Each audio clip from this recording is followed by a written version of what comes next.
May mga tao talagang ugaling talangka. Yun bang kapag mataas ka na, pilit ka pa rin hinihilang pababa? Mga inggitera kasi at bitter. Kayo, ingat kayo, ha? Chairwoman, hindi po ba magkakaroon tayo ng panibagong Santa Cruzan? Baka po pwede naman sali niyo yung anak ko sa sagala. Oo, pwedeng-pwede. Magpunta lang kayo sa bahay, no? At magpalista dito kay Sally. Siya nang bahala, no? Okay, salamat po. Ay, maraming salamat. Ingat ka. Ingat ka, ah. Friend. Chairwoman. Mukhang yung mga kabarangay natin sobrang excited na sa Santa Cruz natin. Oo naman.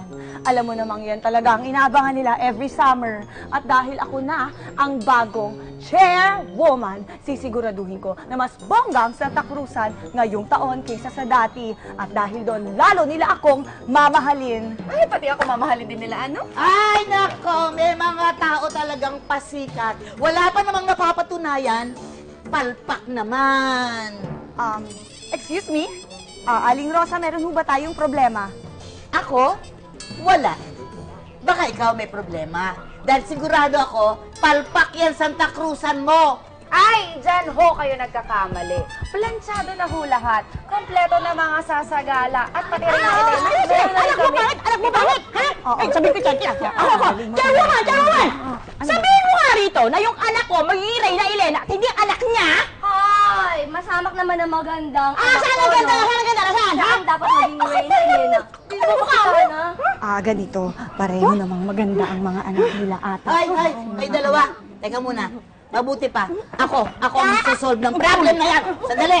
Kayong dalawa, salit na nag-aaway kayo, maglaban kayo. Okay? Kung sino ang manalo, yung anak niya ang magiging Reyna Elena. Ready? Go! Panalo ko! Akala ko naging panalo para tayong gunting? Matabang gunting niya, talo pagpayat ulit.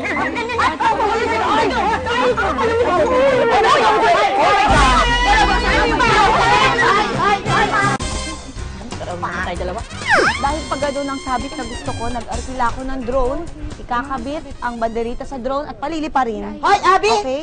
Abi, Aling Rosa. tanggalin mo sa listahan ng pasanta Cruzan mo ang apo kong si Dondon. Ayoko siyang sumali dyan. Aling Rosa, hindi ko na ho magagawa ang inyong kagustuhan dahil meron na ho kaming listahan at kasali na siya sa mga preparasyon. Ba't marunong pa kayo? Marunong pa kayo? Samantalang ako ang guardian.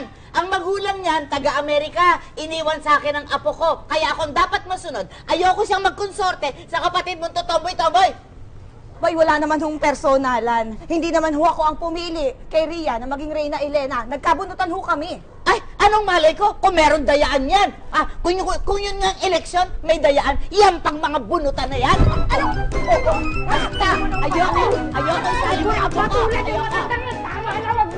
Nakakahiya! Huwag chairwoman! Huwag! Aray!